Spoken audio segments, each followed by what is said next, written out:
Hoy empezamos con una noticia de última hora. Un terremoto de magnitud 7,8 sacudió el sureste de Turquía en la madrugada del lunes. But we are seeing, as you mentioned, these amazing stories of people pulled alive. Recordemos que el sismo tuvo una magnitud de 7.8 y le siguió una serie de réplicas, la más alta de 7.5.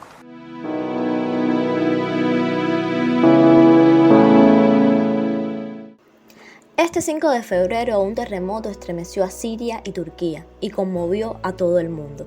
Las agencias de prensa, las redes sociales se han encargado de que a muchos se nos encoja el alma al ver la devastación, la tristeza y la muerte. Hay imágenes e historias que conmueven y resumen la difícil situación que viven desde que el terremoto de magnitud 7.8 azotó estos dos países. Mesut Hacer tiene la mirada perdida mientras agarra la mano de su hija muerta, llamada Irmak, de solo 15 años, que está bajo enormes bloques de concreto en una de las devastadas ciudades de Turquía. Pasaron muchas horas desde el terremoto y Mesut todavía seguía en el lugar, agarrándole la mano a su hija hasta que el cuerpo pueda ser sacado por los rescatistas de entre los escombros. En los escombros también de un edificio colapsado en Hindirez, un pueblo al noroeste de Siria, fue hallada una niña recién nacida que aún lloraba y cuya madre aparentemente dio a luz mientras estaba enterrada bajo los escombros de aquel devastador terremoto. La bebé todavía estaba unida por el cordón umbilical a su madre, llamada Afra Agut Hadiva, quien falleció. El periodista turco de ABC Ibrahim Hoskolov, que cubre el hecho desde la zona del desastre, nunca será el mismo después de esto. Las personas atrapadas debajo de los escombros le envían mensajes de voz. A otros periodistas les han enviado videos para que le digan a los rescatistas dónde se encuentran y que aún están vivos. Mi nombre es Karina y esto es Las 3 del día de viernes, que hoy dedicamos a hacer un resumen de los principales acontecimientos tanto nacionales como internacionales. Comenzamos con un hecho internacional, que ha sido el terremoto que azotó Turquía y Siria. Para darle más detalles de este hecho, nuestra periodista Claudia Fonseca nos hará un resumen de los principales acontecimientos internacionales y también trae como invitado para el análisis al investigador del Centro de Investigaciones de Política Internacional, el CIPI, el doctor Helio Emilio Pereira Pena.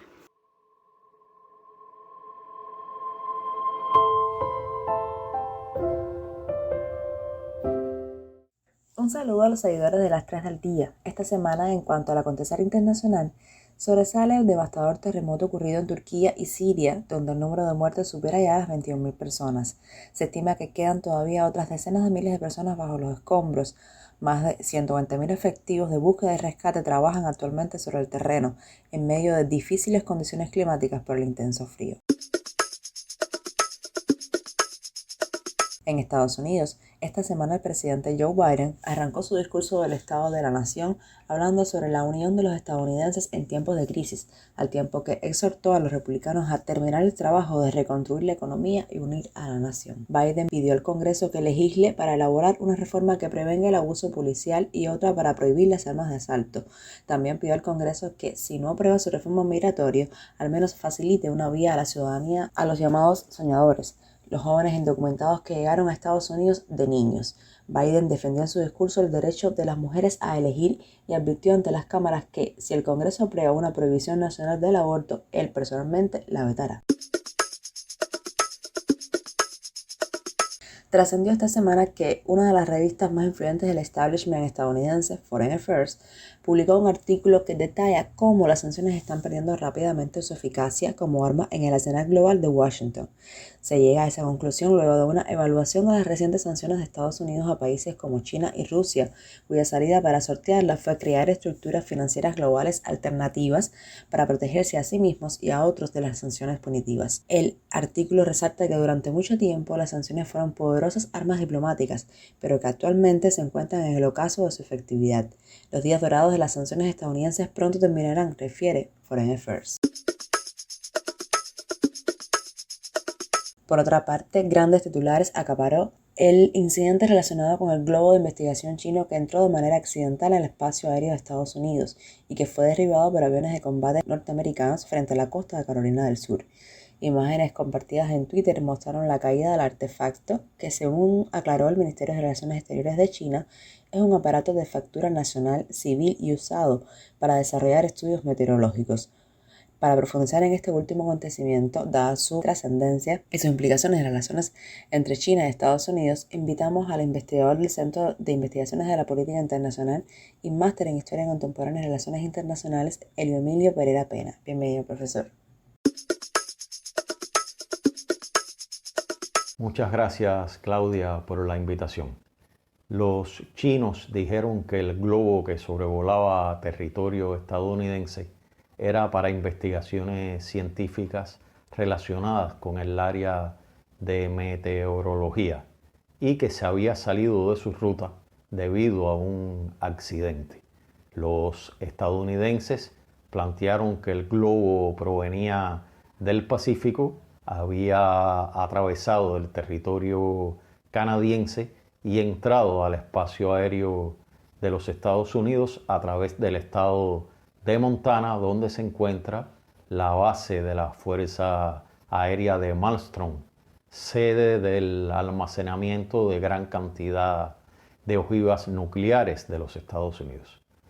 Wall Street Journal, Washington Post y New York Times se hicieron eco de la noticia y dejaron traslucir la continuidad de las disputas entre demócratas y republicanos, tales como republicanos achacando debilidad a Biden por cuanto el globo debía ser derribado, puesto que no se conocían los verdaderos objetivos existentes con este globo por parte de China y que estaba dotado no solo de paneles solares, sino de cámaras de alta resolución con tecnología de punta que pudiera afectar la seguridad nacional de los Estados Unidos, según trascendió a través de los citados medios de comunicación.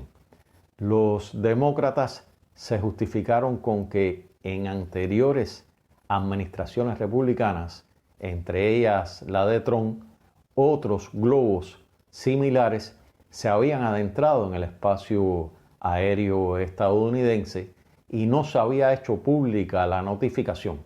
En este caso, el propio Trump desmintió esto, planteó y reiteró que China no haría eso con él, puesto que China, dijo Trump, le tiene mucho respeto.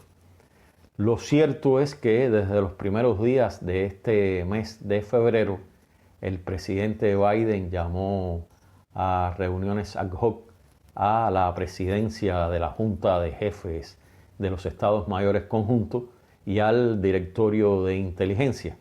Citas o reuniones estas de las que trascendió muy poca información, aunque sí se filtró que los militares y analistas de inteligencia de los Estados Unidos, en su gran mayoría, no veían como un peligro el paso del globo.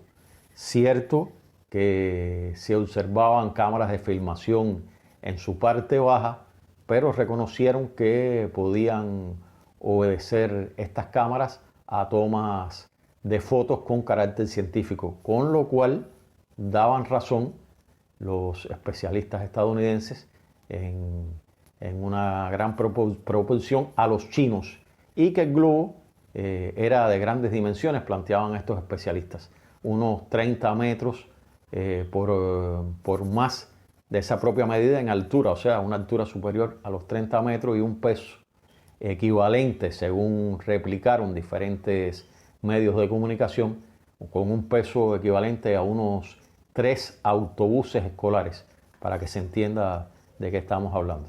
Entonces, por lo que decían los especialistas estadounidenses, si se derriba el globo sobre cualesquiera de los estados por donde pasó, se pone en peligro la vida y las propiedades de los habitantes en un espacio aproximado, dijeron estos analistas de inteligencia y del ámbito militar en general, en un espacio aproximado de una extensión superior a los 3 campos de fútbol, por lo que finalmente tuvo que ser derribado para caer en áreas marítimas de Carolina del Sur. Los republicanos insistieron en que se había puesto en juego la seguridad de los Estados Unidos. No quedaron los republicanos, o al menos un sector de ellos, un sector importante, no quedó satisfecho con las explicaciones que dieron los analistas de inteligencia, especialistas militares de otro tipo ante el derribo del globo. Y este sector, por lo menos de los republicanos, que no está satisfecho, dijo que se puso en juego la seguridad y reiteraron por el solo hecho irrefutable, según ellos, de que el globo fue detectado cuando ya se encontraba en el espacio aéreo de los Estados Unidos.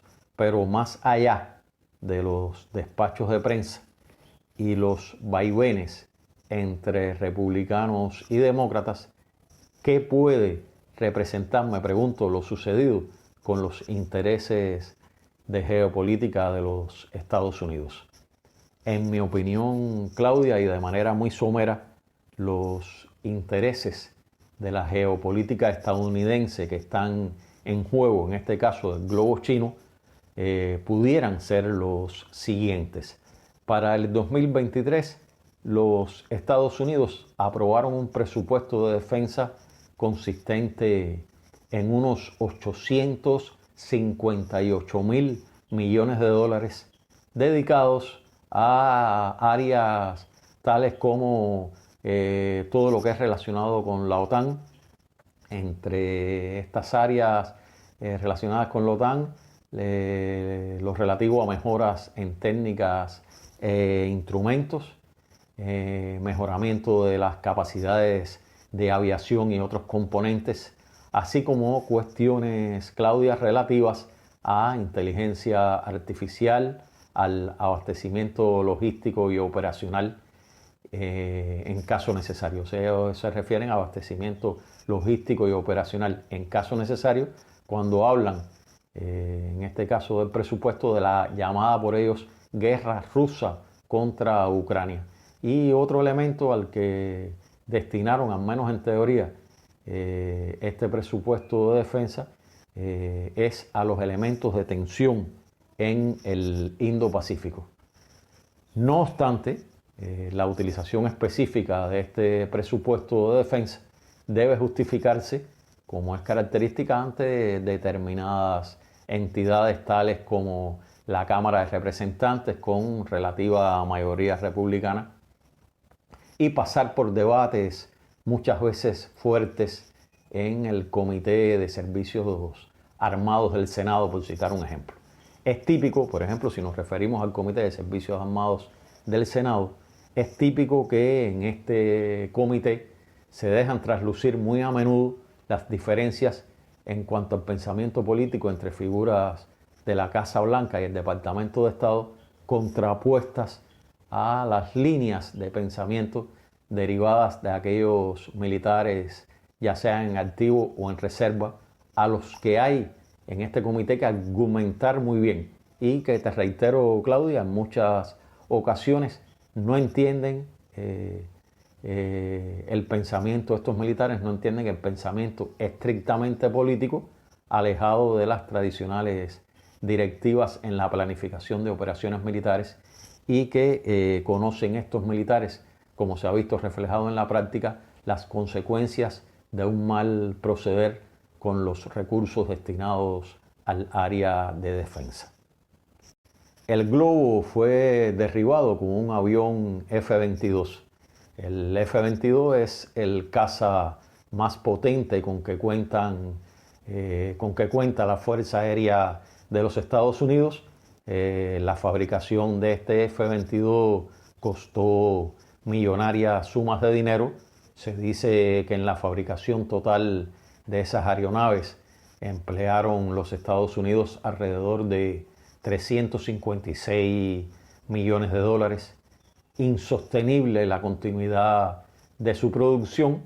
Fue este F-22 objeto de debate en la Cámara de Representantes y se optó por cesar en su desarrollo y producción.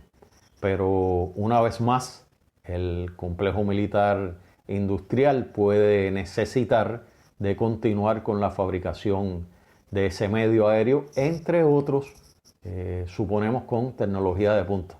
para justificar, Claudia, como te decía, sus necesarios gastos y justificar asimismo el mantenimiento de las estructuras tradicionales de ese complejo militar industrial con las respectivas ganancias financieras que todo esto representa. Máxime que en los momentos actuales los Estados Unidos salieron de Afganistán y aunque están fuertemente involucrados en el abastecimiento de armamento y técnicas militares a través de la OTAN, necesitan ampliar sus posibilidades de mercado para dar salida a sus medios y componentes militares. Te reitero, Claudia, este complejo militar industrial no es nuevo. Se reitera que necesita de fuertes sumas de ganancia financiera y es uno de los entes fundamentales que sostiene a la nación estadounidense ante los pilares de su democracia.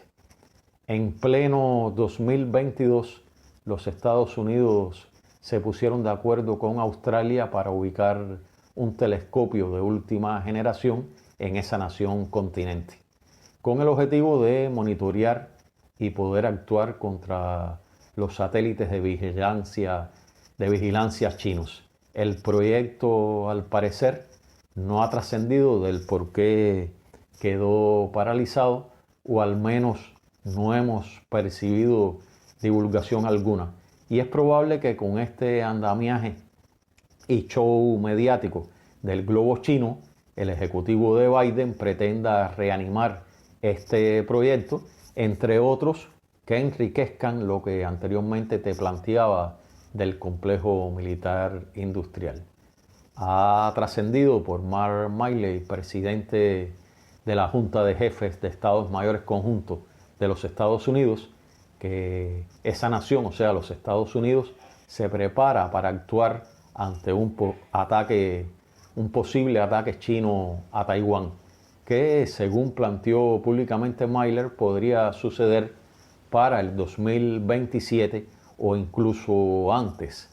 Y los Estados Unidos deben estar, según declaró este funcionario, los Estados Unidos deben estar preparados para actuar ante el supuesto ataque chino a Taiwán.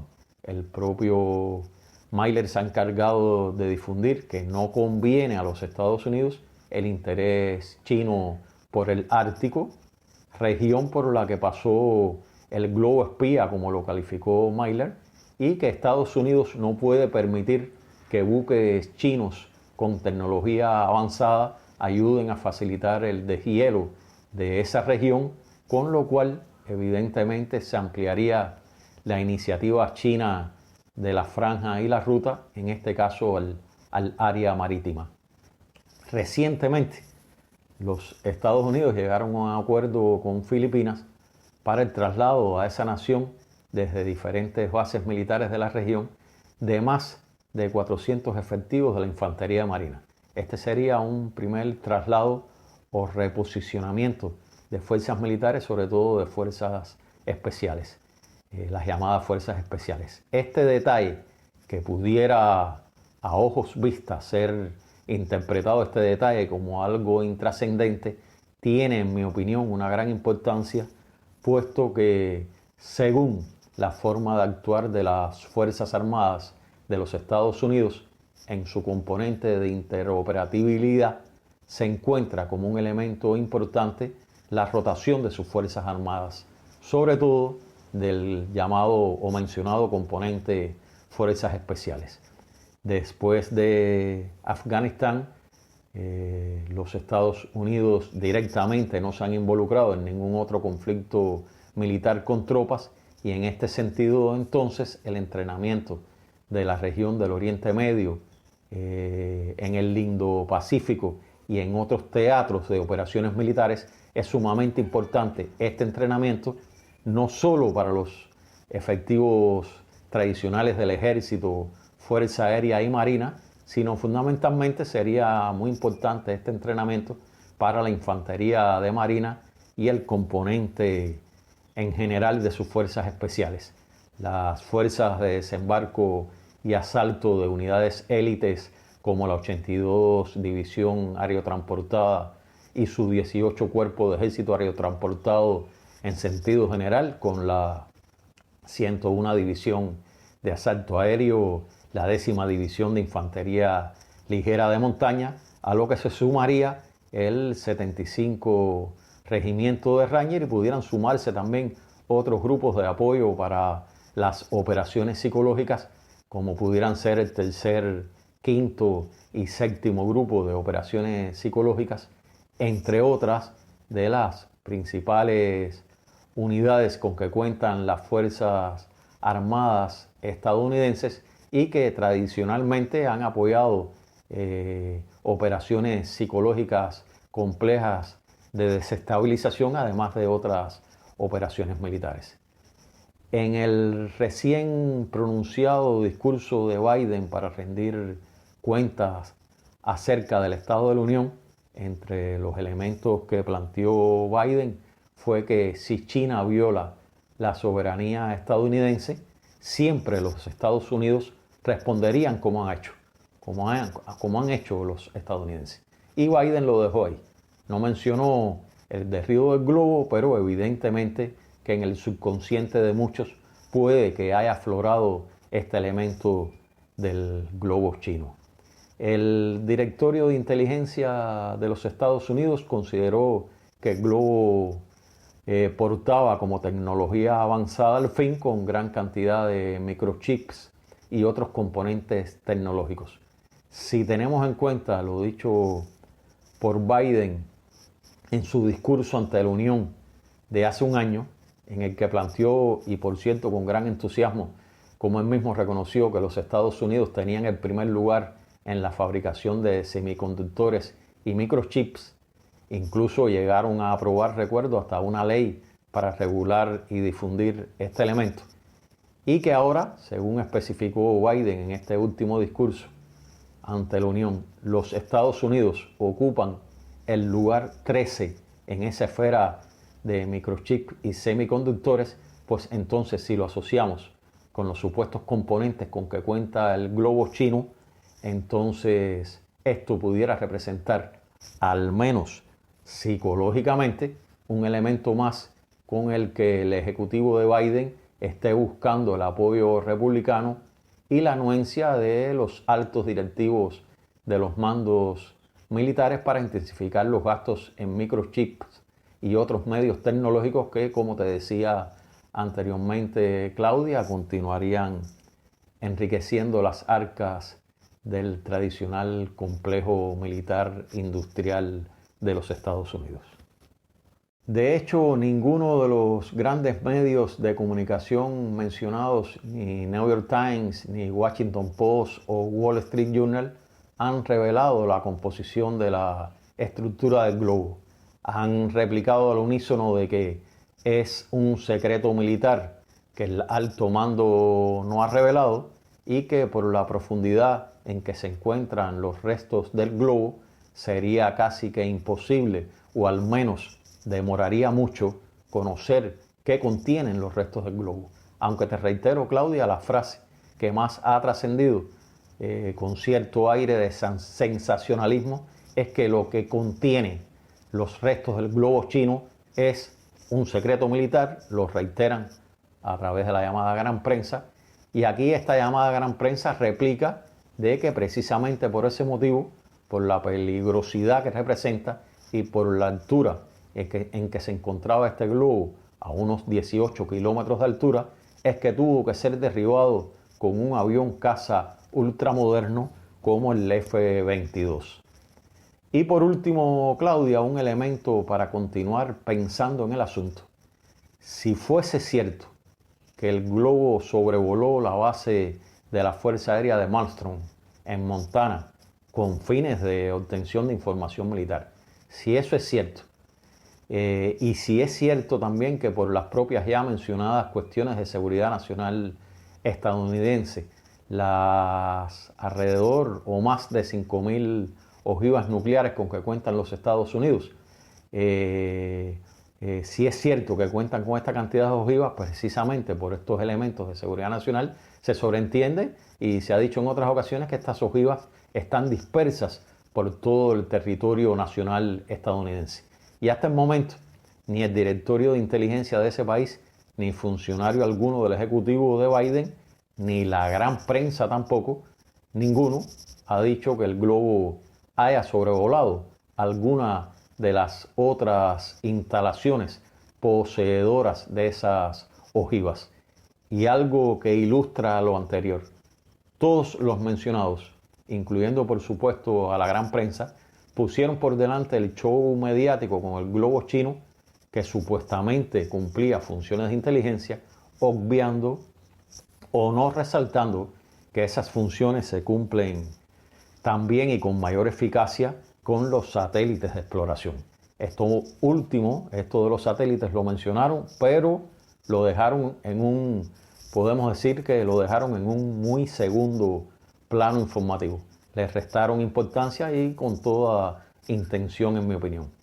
Cierto es también que el show mediático posibilitó servir de justificación para suspender la visita planificada a China por Anthony Blinken, con lo cual quedan abiertas, en mi opinión, Claudia, algunas interrogantes para futuros podcasts, artículos o análisis de otro tipo.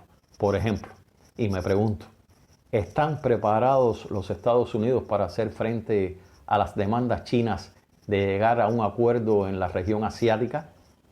Con toda la situación, si observamos la situación derivada del impulso y del empuje estadounidense a Europa con motivo de la operación militar especial rusa, y si observamos el actual dividido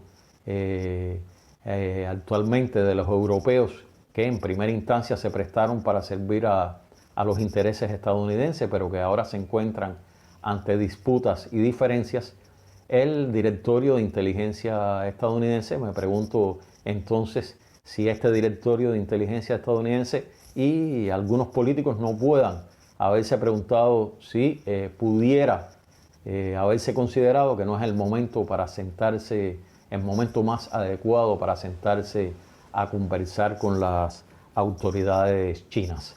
Nación que tanto los políticos estadounidenses como su directorio de inteligencia conocen que no solo cuenta con uno de los ejércitos más potentes del hemisferio, sino que se conoce también que se mantiene esta nación asiática, China, se mantiene firme en su postura de defensa de la región asiática en sentido general y hacia el territorio de Taiwán en sentido particular, del cual China ha dicho que su solución obedece solamente a una cuestión interna y que es una cuestión interna china.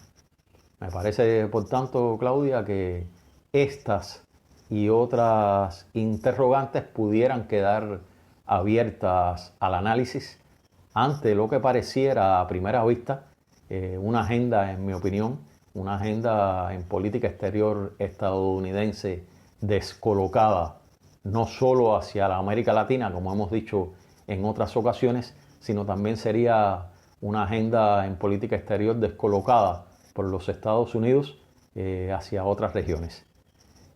Muchas gracias, Claudia, por la invitación.